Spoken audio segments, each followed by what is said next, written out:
अधर्माभिभवात् कृष्ण प्रदुष्यन्ति कुलस्त्रियः स्त्रीषु दुष्टासु वार्ष्णेय जायते वर्णसंकरः।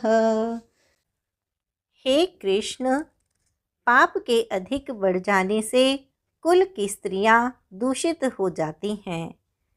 हे वार्ष्णेय, स्त्रियों के दूषित होने पर वर्ण संकर उत्पन्न होता है। अर्जुन की मान्यता थी कि कुल की स्त्रियों के दूषित होने से वर्ण संकर होता है, किंतु श्री कृष्ण ने इसका खंडन करते हुए आगे बताया कि मैं अथवा स्वरूप में स्थित महापुरुष यदि आराधना क्रम में भ्रम उत्पन्न कर दें तब वर्ण संकर होता है। वर्ण संकर के दोषों पर अर्जुन प्रकाश डालता है। संकरो नरकायैव कुलघ्नानां कुलस्य च पतन्ति पितरो ह्येषां लुप्तपिण्डोदकक्रियाः। वर्ण संकर कुल घातियों और कुल को नरक में ले जाने के लिए ही होता है। लुप्त हुई पिंड क्रिया वाले इनके पितर लोग भी गिर जाते हैं। वर्तमान नष्ट हो जाता है, अतीत के पितर गिर जाते हैं और भविष्य वाले भी गिरेंगे। इतना ही नहीं, दोषैरेतैः कुलघ्नानां वर्णसंकरकारकैः उत्साद्यन्ते जातिधर्माः कुलधर्माश्च शाश्वताः।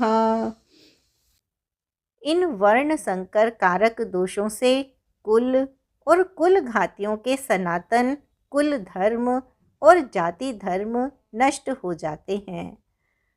अर्जुन मानता था कि कुल धर्म सनातन है, कुल धर्म ही शाश्वत है, किंतु श्री कृष्ण ने इसका खंडन किया और आगे बताया कि आत्मा ही सनातन शाश्वत धर्म है।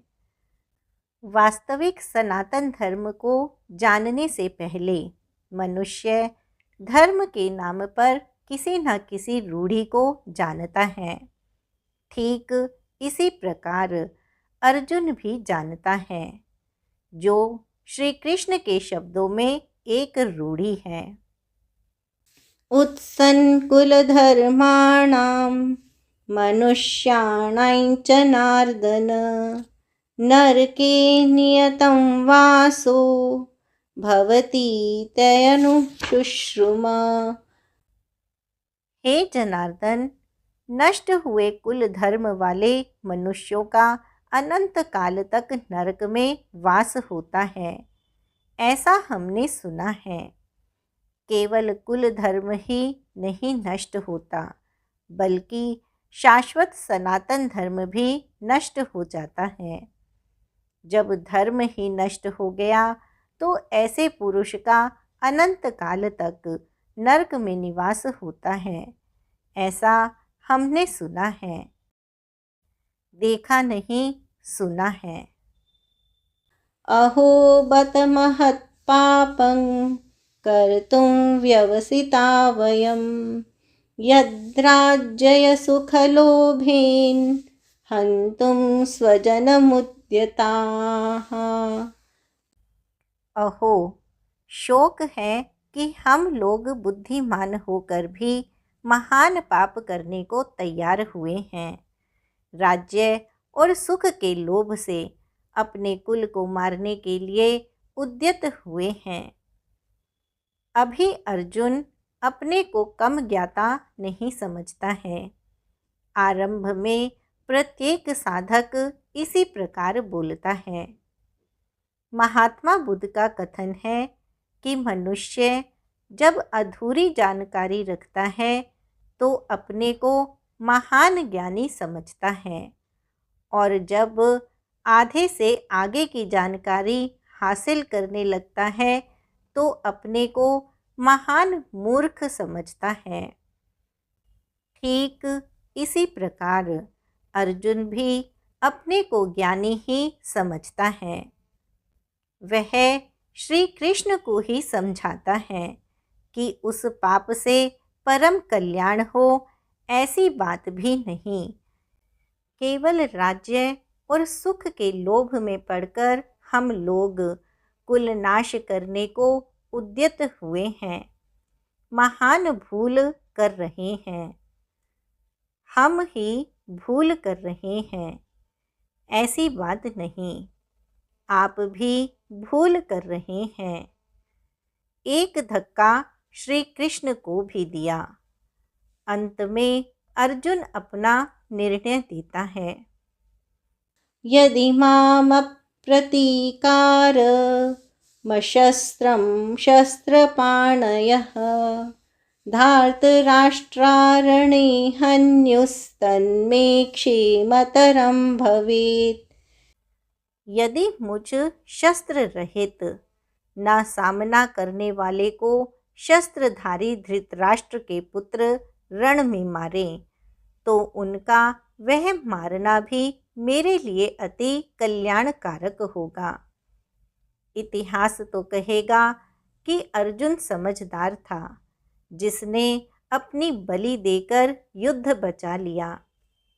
लोग प्राणों की आहुति दे डालते हैं कि भोले भाले मासूम बच्चे सुखी रहें, कुल तो बचा रहे, मनुष्य विदेश चला जाए, वैभवपूर्ण प्रासाद में रहे, किंतु 2 दिन बाद उसे अपनी छोड़ी हुई झोंपड़ी याद आने लगती है।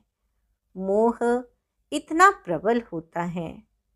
इसलिए अर्जुन कहता है कि शस्त्रधारी धृतराष्ट्र के पुत्र मुझ न प्रतिकार करने वाले को रण में मार दें, तब भी वह मेरे लिए अति कल्याणकारक होगा, ताकि लड़के तो सुखी रहें।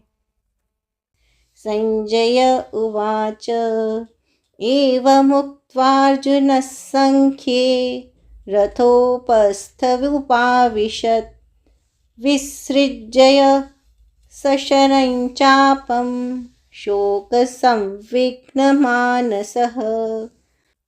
संजय बोला कि रणभूमि में शोक से उद्विग्न मन वाला अर्जुन इस प्रकार कहकर बाण सहित धनुष को त्याग कर रथ के पिछले भाग में बैठ गया, अर्थात क्षेत्रज्ञ के संघर्ष में भाग लेने से पीछे हट गया।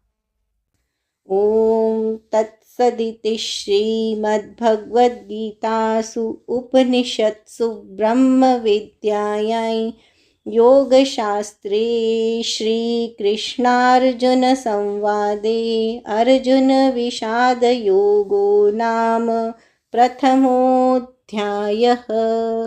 हरये नमः, हरये नमः, हरये नमः।